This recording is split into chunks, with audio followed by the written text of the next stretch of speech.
I'd say, union representing coal miners, says they want him to reconsider his opposition to Build Back Better. Joe Manchin marches to his own tune. Do you think that could make a difference? Look, I think any constituency from within West Virginia that is going to raise their voice about this is going to matter to Senator Manchin. It matters. Congresswoman Love and I would say the same thing. Mm-hmm.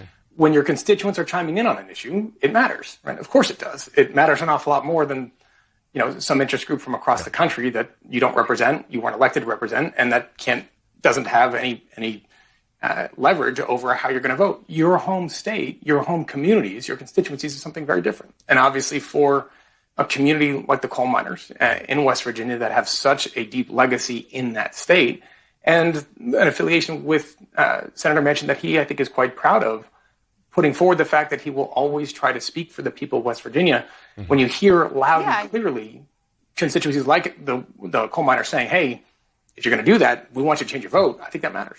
Mia, sorry. But remember, this is Virginia. Remember what happened with Youngkin and the fact that he was able to win. And the way that he was able to do that was because he was listening to his constituents. He was listening and laser focused on what was going on in Virginia. So I think that this is a lesson that Virginia is not happy with the bill as it is currently. And so Joe Manchin is actually doing, I think, the president a favor and himself a favor by saying, I am not going to just go along to get along.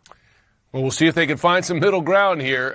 Joe Kennedy, Mia Love, thanks so much, and Merry Christmas to both of you. Merry Thanks Christmas. So much. Coming up next, a new warning involving your cell phone and your next flight.